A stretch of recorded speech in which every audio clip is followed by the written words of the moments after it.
Drugs connection पर बड़ी कार्रवाई करते हुए एनसीबी ने मुंबई के 2 बड़े ड्रग्स सप्लायर को गिरफ्तार किया।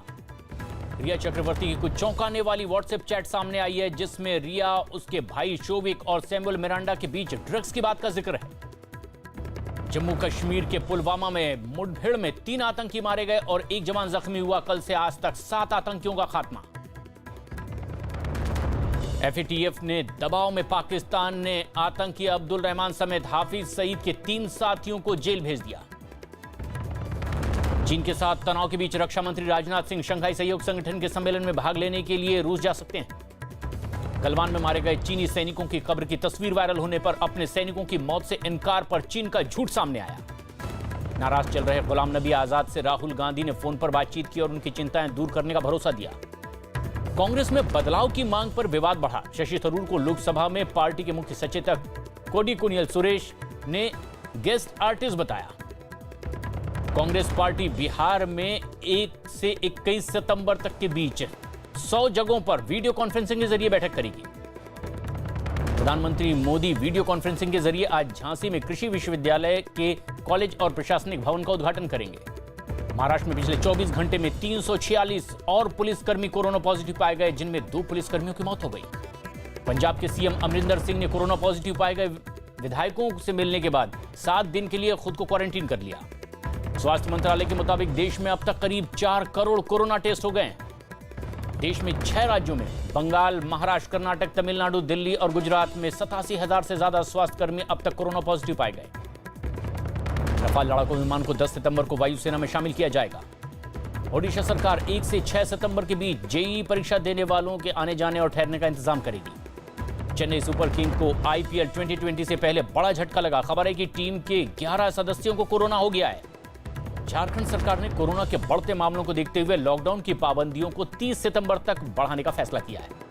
आईएस के आतंकी अबू यूसुफ की गिरफ्तारी के बाद उत्तर प्रदेश के बलरामपुर में लापरवाही बरतने के आरोप में 5 पुलिस वालों को निलंबित कर दिया गया है। रांची में लालू प्रसाद यादव के बेटे तेज प्रताप के खिलाफ लॉकडाउन तोड़ने के आरोप में केस दर्ज किया गया है। जम्मू कश्मीर के उपराज्यपाल मनोज सिन्हा ने श्रीनगर में बाढ़ की तैयारियों का जायजा लिया। देश में कोरोना के कुल मामले अब 34,63,000 के पार हो गए हैं।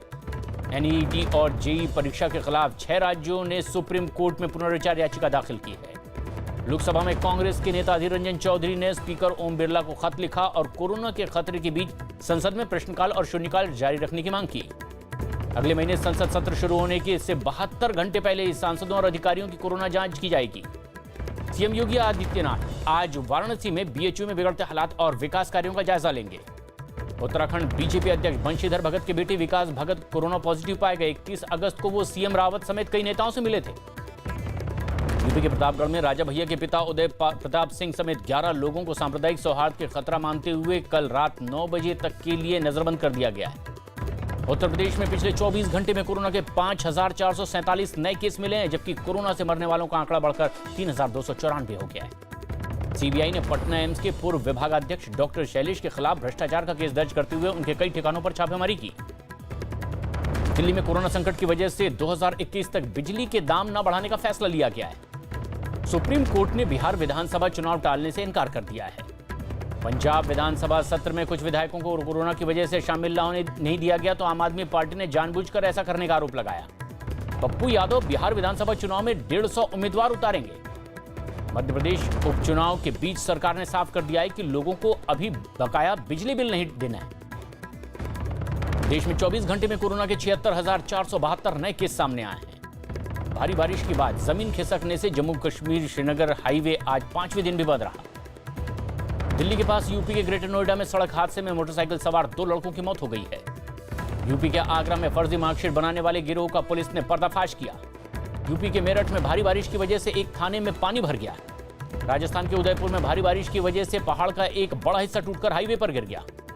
राजस्थान के टूक में पुलिस की सख्ती से नाराज लोगों की पुलिस से झड़प हो गई। मध्य प्रदेश के सीएम शिवराज सिंह चौहान ने इंदौर में 400 बिस्तरों वाले अस्पताल का उद्घाटन किया। असम में कोरोना से मरने वाले पत्रकारों, सुरक्षाकर्मियों और कॉन्ट्रैक्ट वर्कर के परिवार को सरकार 50 लाख रुपए देगी।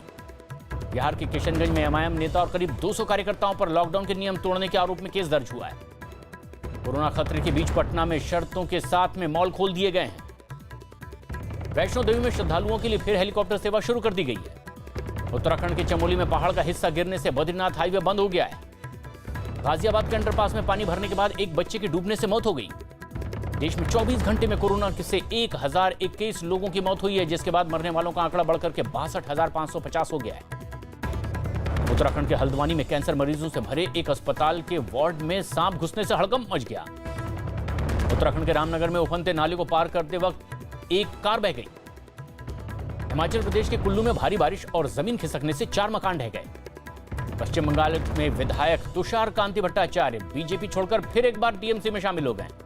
जम्मू कश्मीर के उपराज्यपाल मनोज सिन्हा ने श्रीनगर में सचिवालय का दौरा किया और कोरोना पर अधिकारियों के साथ बैठक की।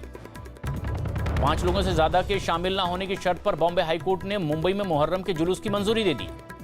मध्य प्रदेश के सीएम शिवराज सिंह चौहान ने एनईटी और जेईई परीक्षा समय पर ही करवाने की बात कही है। संजय भाटिया ने महाराष्ट्र के लोक उपायुक्त के तौर पर पद की शपथ ली है। झारखंड हाईकोर्ट ने चारा घोटाले में लालू यादव की जमानत याचिका पर सुनवाई 11 सितंबर तक टाल दी है। कोरोना के खतरे की वजह से हरियाणा सचिवालय में लोगों के प्रवेश पर रोक लगा दी गई है।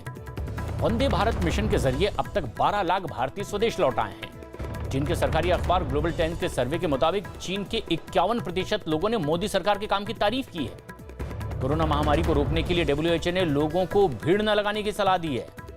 अमेरिकी राष्ट्रपति डोनाल्ड ट्रंप ने कोरोना के 3 टीकों का ट्रायल आखिरी चरण में होने का दावा किया और इस साल के आखिर तक वैक्सीन मिलने की भी उम्मीद जताई। दक्षिण अफ्रीका के जोहानिसबर्ग में पुलिस की गोलीबारी में लड़के की मौत के बाद वहां हिंसा भड़क उठी। रूस ने सितंबर के आखिर तक कोरोना का दूसरा टीका भी तैयार कर लेने का दावा किया है। उत्तर कोरिया के नेता किम जोंग उन ने तूफान प्रभावित इलाकों का दौरा किया। हालांकि कुछ दिन पहले उनके कोमा में होने की खबर आई थी। जर्मनी में कोरोना के खतरे को देखते हुए बड़े कार्यक्रमों पर रोक लगा दी गई और इस साल के आखिर तक इसे बढ़ाया गया। बांग्लादेश ने चीन की कोरोना वैक्सीन का इंसानों पर ट्रायल की मंजूरी दे दी है। ताइवान की राजधानी ताइपे में बिना ड्राइवर वाली बस में सफर शुरू हो चुका है। दक्षिण अफगानिस्तान में हुए बम धमाकों में 3 बच्चों समेत 14 लोगों की मौत हो गई है। जापान के पीएम शिंजो आबे ने अपनी खराब तबीयत की वजह से अपने पद से इस्तीफा दे दिया है। अमेरिकी राष्ट्रपति ट्रंप ने जापान के पीएम शिंजो आबे के जल्द ठीक होने की कामना की और उनके फैसले का सम्मान किया। शी सरकार ने कोरोना से जुड़ी जानकारियां लीक होने के आरोप में कार्रवाई करते हुए वुहान अस्पताल के चीफ को पद से हटा दिया है। WHO ने चेतावनी जारी करते हुए कहा है कि सर्दियों में कोरोना और बढ़ेगा। अमेरिका की अर्थव्यवस्था में दूसरी तिमाही यानी कि अप्रैल जून में 31.7% की गिरावट दर्ज की गई है। बैंकों के बोर्ड ने SBI के चेयरमैन पद के लिए मैनेजिंग डायरेक्टर दिनेश कुमार के नाम की सिफारिश की है। सरकार ने घरेलू उड़ानों की में सीलबंद खाने के लिए अब मंजूरी दे दी। विमानों में मास्क न पहनने पर एयरलाइंस कंपनी आरोपी यात्री को बैन कर सकती है।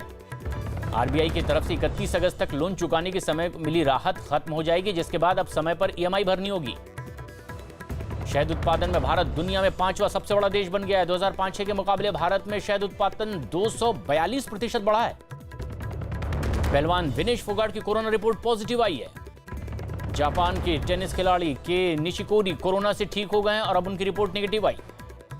इंग्लैंड के जेसन रॉयल घायल होने के बाद IPL से बाहर हो गए। उनकी जगह डैनियल जेम्स को अब दिल्ली कैपिटल्स में शामिल किया गया है। इंग्लिश प्रीमियर लीग में रिकॉर्ड 653 मुकाबले खेल चुके फुटबॉल खिलाड़ी गैरेथ बेरी ने संन्यास ले लिया है। फ्रांस के फुटबॉल खिलाड़ी पाल पांगबा की कोरोना रिपोर्ट पॉजिटिव आई है। US ओपन से अपना नाम वापस लेने वाले दोनों भाई अमेरिका के बॉब और माइक ब्रायन की जोड़ी ने टेनिस से संन्यास का ऐलान कर दिया है। महिला फुटबॉल चैंपियन लीग में PSG को हरा करके लियोन की टीम लगातार 5वीं बार फाइनल में पहुंच गई है।